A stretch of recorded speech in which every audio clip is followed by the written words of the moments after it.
ਕਰਦੇ ਨੇ ਜੋ ਵੀ ਮੰਗਾ ਮੈਨੂੰ ਸਰਕਾਰ ਅਤਾ ਕਰਦੇ ਨੇ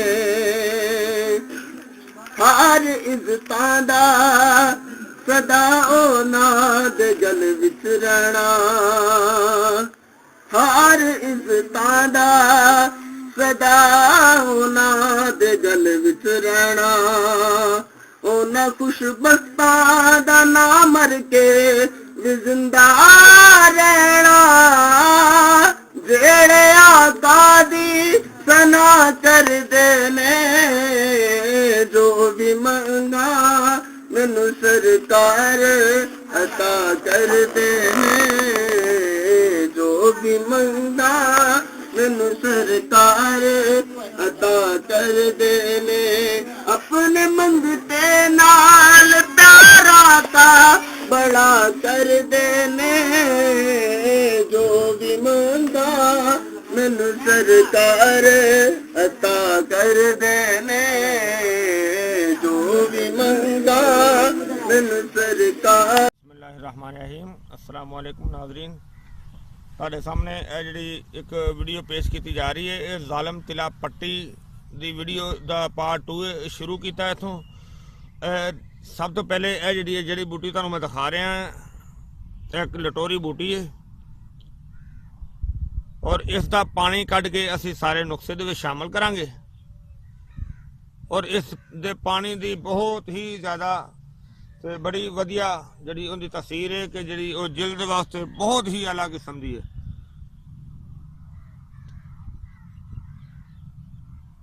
ਬਾਕੀ ਸਾਰਾ ਨੁਕਸਾ ਤੁਹਾਡੇ ਪੇਸ਼ੇ ਖਿਦਮਤ ਕਰਨੇ ਆ ਜੀ। ਲਟੋਰੀ ਦੇ ਪੱਤੇ ਸਾਰੇ ਜਿਹੜੇ ਨੇ ਉਹ ਅਸੀਂ ਅਲੱਗਾ ਕਰ ਲੈਣੇ ਕਿਉਂਕਿ ਸਿਰਫ ਇਹਦੇ ਪੱਤੇ ਜਿਹੜੇ ਨੇ ਉਹ ਹੀ ਇਸਤੇਮਾਲ ਨੇ, ਨਰਮ ਪੱਤੇ ਜਿਹੜੇ ਬਿਲਕੁਲ ਉਹ ਅਸੀਂ ਅਲੱਗਾ ਕਰ ਲੈਣੇ ਬਿਲਕੁਲ। ਔਰ ਅਲੱਗਾ ਕਰਕੇ ਉਹਨੂੰ ਅਸੀਂ ਦੇਖੋ ਚੱਟੂ ਦੇ ਵਿੱਚ ਵੀ ਰੱਖ ਲੈਣਾ ਔਰ ਉਸ ਦੀ ਹੁਣ ਅੱਛੀ ਤਰ੍ਹਾਂ ਕੁਟਾਈ ਕਰਨੇ ਆ।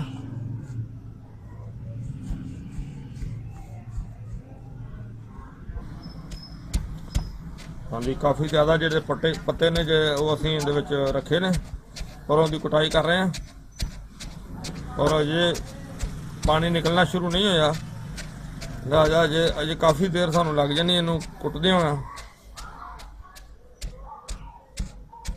लेकिन पहले नालों बहुत बेहतर हो गए ने।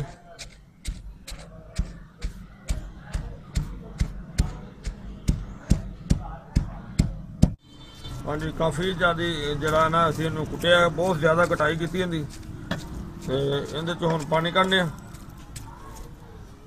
कुछ पानी मैं पहले कढ़िया निचोड़िया भी और इहदे विच हुण दोबारा फिर होर पानी कढ़ के निचोड़ने और ये बड़ी ज़ालम चीज़ है। जिस तरह के तुहानू पहले दसिया ही है कि इसका नाम ही ज़ालम तिला है और इस तरह फिर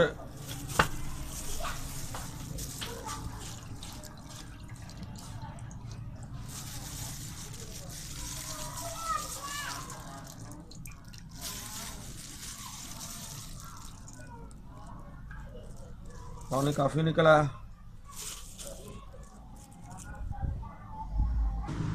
हाँ जी, जो लटोरी बूटी का असी पानी कढ़ लिया, काफ़ी ज़्यादा पानी निकला। हाँ दोस्तों, मैं एक गल याद रखना मेरी कि जो इनू दबा के पानी करना ना वो ग्लव्स वगैरह हाथ से इस्तेमाल कर लेना क्योंकि इसका जरा ना पानी बहुत जरीला है वो हत्थों से चुभदा है। हुण भी काफ़ी पहले मैं ग्लव्स तो बगैर बनाया तो उस दे नाल काफ़ी जरा ना महसूस हो रहा कि जिवें सुइयां चुभ रही ने, लिहाजा इस चीज़ का ख्याल करना है। तो लिहाजा ये पानी तो पहले असी जरा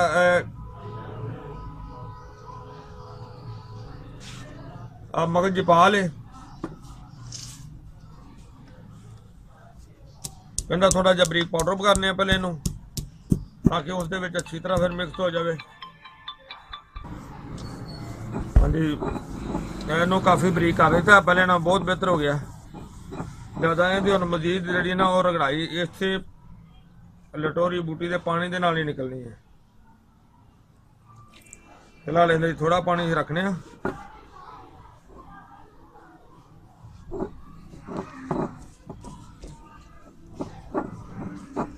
ताकि जिन्नी ज़्यादा रगड़ाई होगी उहदे विच मुलायमी भी आ जाएगी तो इंशाल्लाह बहुत बेहतर हो जाएगा।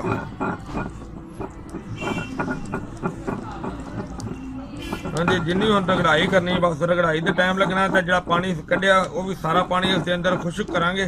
बल्कि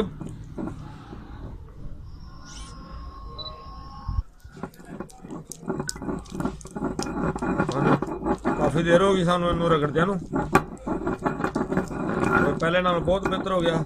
लिहाजा असीं इहदे विच ही हुण ज़ाफरान जिहड़ा है वो इहदे शामिल कर दिंदे आ, और नाल ही है इसमोगल पाउडर, ये भी इस दे विच शामिल कर दिंदे आ, ताकि जिहड़ा ना इहदी नाल ही रगड़ाई अच्छी तरह हो जाएगी।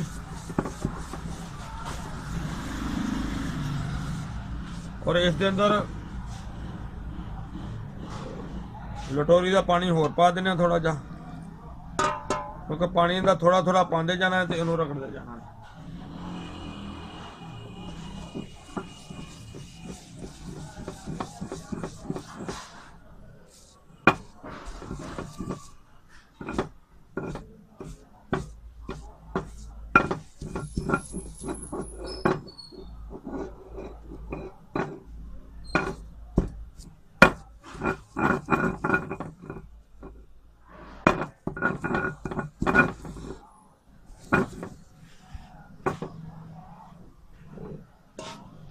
ये बहुत ही कामयाब फार्मूला है और बहुत वधिया।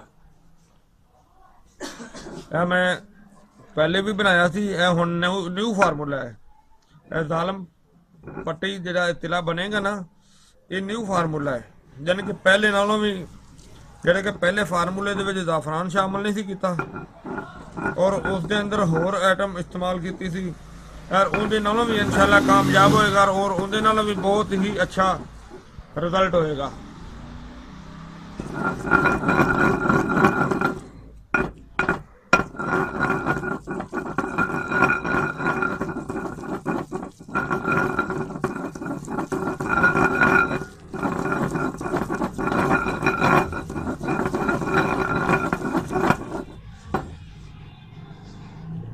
पानी असीं होर शामिल कर देने हैं ताकि इनके अंदर अंदर रगड़ाई होएगी, वो भी जिन्नी होएगी उन्नी अच्छी रहेगी।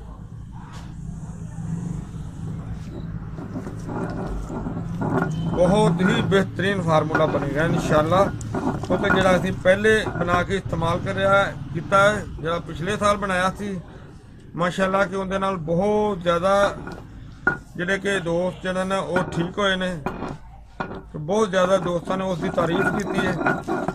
असीं इंशाल्लाह उन्होंने होर बेहतर तरीके नाल उस तो भी अच्छा करके ते उन्होंने बना रहे हैं।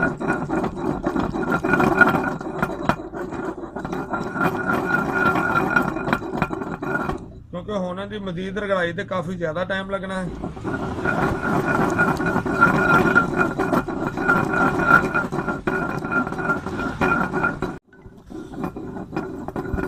हाँ जी, न्यू फार्मूला ज़ालम पट्टी। माशाल्लाह जनाब, सानू अज दूसरा दिन हो गया इनकी रगड़ाई करदे नूं, जिहड़ा कि बहुत ही बेहतरीन तो बहुत ज़बरदस्त बहुत वधिया चीज़ बन गई है। और ये पहले भी बनाया सी, लेकिन हुण उस तो भी बेहतर करके फार्मूला बेहतर किया है। और पहले भी जिहड़े जिहड़े दोस्तों ने इस्तेमाल किया है, इन्होंने बड़ी अच्छी इनकी तारीफ की है और बड़ा अच्छा उन्होंने फायदा होया है। और इस दे नाल जिहड़े दोस्त अपनी जवानी दे विच अपने आप नूं तबाह कर लेंदे ने, अपने आप नूं बर्बाद कर लेंदे ने, और फिर वो आने वाले वक्त दे विच अपने आप नूं देख के ते बहुत परेशान होंदे ने कि जिन्हां दी जिहड़ी जिसामत है वो फिर बहुत ही खराब हो जाती है, बहुत छोटी हो जाती है, जिहड़ी कि सही वर्क भी नहीं करती। और इस तरह फिर इसका तरीकाकार है कि बेहतर दे कोई साफ चम्मच लैके उस दे नाल लगाया जाए। और इनदियां 3 पट्टियां जिहड़ियां ने वो काफ़ी ने, जिहड़ियां 3 पट्टियां ने ने बहुत बेहतर होणगियां, बहुत ज़बरदस्त होणगियां, वो काफ़ी ने। और इनू इस्तेमाल करने का तरीका मैं पहले भी दस चुकिया, और मजीद हुण वीडियो साडी जिहड़ी वो तकरीबन कंप्लीट हो गई है। मैं इस वीडियो तो तुहानूं आखिर ते जिहड़ा ये चीज़ समझानी वो समझा दियां। और जी ये पट्टी लगानी है इसकी ਅਗਰ ਇਹਨੂੰ ਜਿਸਮ ਦੇ ਨਾਲ, ਨਫਸ ਦੇ ਜਿਸਮ ਦੇ ਨਾਲ ਵੀ ਇਹ ਫਰੰਟ ਹਿੱਸਾ ਛੱਡ ਕੇ, ਮੇਰੀ ਗੱਲ ਦਾ ਇਸ਼ਾਰਾ ਸਮਝੋ ਅੱਛੀ ਤਰ੍ਹਾਂ, ਔਰ ਫਰੰਟ ਹਿੱਸਾ ਛੱਡ ਕੇ ਔਰ ਬਾਕੀ ਜਿਹੜੀ ਸਪਾਰੂ ਤੋਂ ਬੈਕ ਸਾਈਡ ਤੋਂ ਜੜ ਤੱਕ, ਔਰ ਇਸ ਦਾ ਲੇਪ ਅੱਛੇ ਤਰੀਕੇ ਨਾਲ ਕਰਨਾ ਹੈ। ਅਗਰ ਜਿਲਦ ਦੇ ਉੱਤੇ ਕਰ ਲਓ ਤਾਂ ਫਿਰ ਵੀ ਠੀਕ ਹੈ, ਔਰ ਇਸ ਦਾ ਪਰਹੇਜ਼ ਰੱਖਣਾ ਹੈ, एहतियात रखना है अच्छी तरह कि दवाई ज़्यादा साइडों ते ना लगे, इस वजह तो कि जिहड़ी साइडों ते लगेगी वो बहुत ज़्यादा नुकसान देगी, और ख़ास करके नफ्स के नीचे वाले हिस्से ते बिल्कुल नहीं लगनी चाहिए, क्योंकि जिहड़ा हिस्सा इस तो भी नाजुक हुंदा है उत्थे बहुत ज़्यादा नुकसान देगी। और अगर तुहानूं इस तरह की कोई छुरी टाइप या चम्मच टाइप नहीं मिलेगा तो फिर तुसीं आइसक्रीम खाने वाला जो लकड़ी का चम्मच होता है, अगर उसकी मदद के नाल लगा लवो तो फिर भी बेहतर है। लेकिन बेहतर तरीका यो ही है कि उंगली नाल नहीं लगाया जाए। अगर किसी चम्मच की बैक साइड के नाल लगाया जाए या कुछ इस तरह की चीज़ हो कि जी तुहानूं जिलद के नाल नुकसान भी ना देवे, तो वो इस तरीके नाल लगाया जाए। और इस तो इलावा इसदियाँ जड़ियाँ ने 3 पट्टियाँ लगानियाँ ने, यानी कि एक पट्टी लगानी है और दूसरे दिन फिर पट्टी लगानी है, तीसरे दिन फिर पट्टी लगानी है। उम्मीद तो हैगी इंशाल्लाह कि कई दोस्तों की जिलद जी है वो हार्ड होंदी है और कई की बहुत ज़्यादा सॉफ्ट होंदी है, और इस वजह तो ये कि जिनकी सॉफ्ट होएगी उनकी जल्दी कम हो जाएगा। अगर जी हार्ड होएगी उन्होंने थोड़ा जा 3 तो 4 पट्टियाँ भी लग सकती ने। बाकी इंशाल्लाह कि असी 3 पट्टियाँ की या 4 पट्टियाँ की एवरेज देने, और उस दे नाल इंशाल्लाह जरा ना ये होएगा कि यह जी उपर वाली जिलद होएगी नफ्स की ये उखड़ जाएगी, यानी कि छाला टाइप बन जाएगा, जख्म टाइप बन जाएगा। और उस तो बाद ये चीज़ ये करनी है कि जिन्ने दिन ये जख्म ठीक ना होवे उन्ने दिन इनू पानी नहीं लगाना बिल्कुल। इस चीज़ का बहुत ज़्यादा एहतियात रखना है कि पानी के बिल्कुल करीब नहीं जाना।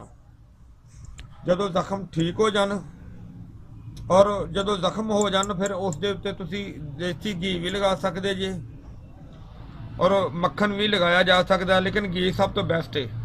अगर घी गाय का मिल जाए तो बहुत ही अच्छा है।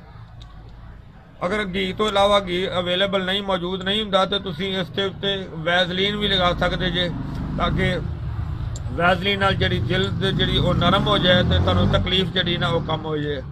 दोस्तों ये कि इनू लगाउण दे नाल तकलीफ भी होएगी और इस दे नाल जलन भी हुंदी है। जख्म जाहिर है कि नाजुक हिस्सा जख्म हो जाते हैं, फिर तकलीफ तो हुंदी है।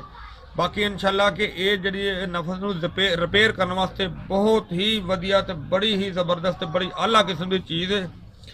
जदों इस दे नाल जख्म ठीक हो जाएंगे, जदों कि बिल्कुल बेहतर हो जाएगा, उस तो बाद हाँ एक चीज़ तुहानूं मैं होर समझा दा जावां। सब तो पहले जदों तुसीं पहली पट्टी लगानी है ना, उदों नफस नूं कपड़े दे नाल, साफ कपड़े दे नाल अच्छी तरह रगड़ के तो ये चीज़ जी ना वो जिलद जी बेशक सुरख हो जाए, अच्छी तरह चंगी तरह जिलद नूं रगड़ देना है कपड़े की मदद के नाल, ताकि वो रगड़ी जाएगी तो उस दे नाल जल्दी अपना काम दिखाएगी। और इस तो बाद जदों ये जख्म ठीक हो जाएंगे, ठीक होने तो बाद दोबारा जरा ना फिर उस तो बाद साडा है तिला स्पैशल सुपर पावर बेहतरीन चीज़ है भी। जदों जख्म ठीक हो जाए तो फिर इसकी मालिश जी ना वो जरूरी हो जाएगी, वो ज़्यादा बेहतर होएगी अगर इसकी मालिश की जाए। और इसकी मालिश भी इस तरीके नाल ही करनी है कि फ्रंट हिस्सा छड़ के यह हिस्सा छड़ के इनू इस हिस्से तक लगाया जाए, और इनका मसला इस दे नाल कोई मसला नहीं होएगा, ना ही इस दे नाल कोई जख्म बनेगा, ना ही इस दे नाल कोई मसला है। लेकिन ये पट्ठियां नूं ताकत देने वाली बेहतरीन चीज़ है। अगर बंदे नूं किसी दोस्त नूं इस चीज़ की जरूरत नहीं हैगी, पट्टी की जालम पट्टी की अगर जरूरत नहीं तो फिर वो कला भी इस्तेमाल ही कर सकता है। लेकिन जालम पट्टी जी वो तो रिपेयर कर देगी ना एक चीज़ नूं, जिवें एक रिपेयर किया जाता, और इस दे नाल ये जिहड़े ना को रिपेयर हो जाएगा, ताकि आने वाली जिंदगी जी है इस्तेमाल करने वाले की अच्छी तो बेहतर गुजर सके। और ये जरा लगाना है, और ये इस तो पिछे जड़े वालों की सफाई जी ना हर दूसरे दिन करते रहना है। बेशक पहली पट्टी के दौरान भी जब जी हो सके वो हो जाए तो ज़्यादा अच्छी है। और इस आयल के जो तिला सुपर पावर है इनके इस्तेमाल के दौरान भी पट्टी जी ना वो सफाई ज़्यादा जरूरी है। ਔਰ ਇਸ ਦੇ ਜਦੋਂ ਇਸਤੇਮਾਲ ਕੀਤਾ ਜਾਵੇ, ਇਹਨੂੰ ਇਸਤੇਮਾਲ ਕਰਕੇ ਤੇ ਇਸ ਤਰ੍ਹਾਂ ਕੀਤਾ ਜਾਵੇ ਕਿ ਇੱਕ ਛਾਪਰ ਲੈ ਕੇ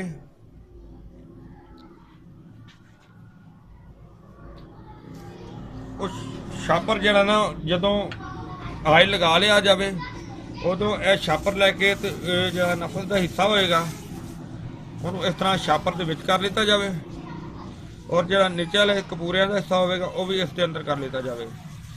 ਉਹ ਇਸ ਵਜ੍ਹਾ ਤੋਂ ਕਿ ਫਿਰ ਜਦੋਂ ਛਾਪਰ ਦੀ ਹੀਟ ਮਿਲੇਗੀ, ਉਹ ਜਿਸਮ ਦੇ ਮਸਾਮ ਜਿਹੜੇ ਨਾ ਉਹ ਬਿਹਤਰ ਖੁੱਲਣਗੇ ਔਰ ਉਸ ਦੇ ਨਾਲ ਜ਼ਿਆਦਾ ਤੋਂ ਜ਼ਿਆਦਾ ਵਧੀਆ ਫਾਇਦਾ ਹੋਏਗਾ। ਤੇ ਅਗਰ ਛਾਪਰ ਬਣਨ ਤੋਂ ਪਹਿਲੇ ਅਗਰ ਪਾਨ ਦਾ ਪੱਤਾ ਲੈ ਕੇ ਤੇ ਉਹ ਉੱਤੇ ਬੰਨਿਆ ਜਾਵੇ ਤਾਂ ਉਹ ਵੀ ਅੱਛਾ ਹੈ। ਪੱਟੀ ਲਗਾਉਣ ਵੇਲੇ ਵੀ ਪਾਨ ਦਾ ਪੱਤਾ ਬੰਨਿਆ ਜਾਵੇ ਤੇ ਅੱਛਾ ਹੈ। ਅਗਰ ਪਾਨ ਦਾ ਪੱਤਾ ਨਹੀਂ ਮਿਲੇ ਤਾਂ ਗੁਲਾਬਾਸੀ ਹੁੰਦੀ ਹੈ, ਇੱਕ ਗੁਲਾਬਾਸੀ ਦਾ ਪੱਤਾ ਬੰਨਿਆ ਜਾਵੇ ਤਾਂ ਉਹ ਵੀ ਅੱਛਾ ਹੁੰਦਾ ਹੈ। ਯਾਨੀ ਕਿ ਗੁਲਾਬਾਸੀ ਦਾ ਪਾਨ ਦਾ ਪੱਤਾ ਪੱਟੀ ਦੇ ਦੌਰਾਨ ਬੰਨਿਆ ਜਾਵੇ ਤਾਂ ਉਹ ਵੀ ਅੱਛਾ ਹੈ, ਇਹ ਤਿਲੇ ਦੇ ਦੌਰਾਨ ਬੰਨਿਆ ਜਾਵੇ ਤਾਂ ਉਹ ਵੀ ਵਧੀਆ ਹੈ, ਉਹ ਵੀ ਚੰਗਾ ਹੈ। ਤੇ ਇਹ ਮੇਰੇ ਦੋਸਤੋ, ਇਹ ਜਿਹੜਾ ਇਸਤੇਮਾਲ ਤੁਹਾਨੂੰ ਮੈਂ ਦੱਸ ਰਿਹਾ, ਇਹ ਬਹੁਤ ਹੀ ਵਧੀਆ ਤੇ ਬੜਾ ਹੀ ਅੱਛਾ ਤੇ ਬੜਾ ਹੀ ਆਲਾ ਕਿਸਮ ਦਾ ਹੈ। ਦੋਸਤੋ ਉਮੀਦ ਹੈ ਕਿ ਇਨਸ਼ਾਅੱਲਾ ਇਹ ਜਿਹੜੀ ਮੇਰੀ ਇੰਨੀ ਜ਼ਿਆਦਾ ਮਿਹਨਤ ਦੀ ਵੀਡੀਓ ਹੈ ਇਹ ਤੁਹਾਨੂੰ ਅੱਛੀ ਲੱਗੀ ਹੋਏਗੀ।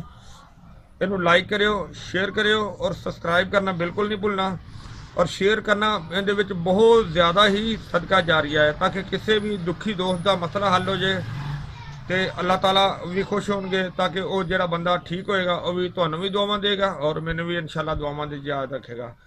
अल्लाह ताला सब पे रहमत करे। अगली वीडियो में फिर हाजिर होंगे। इजाज़त, अल्लाह हाफिज़, अस्सलामु अलैकुम व रहमतुल्लाहि व बरकातुहू।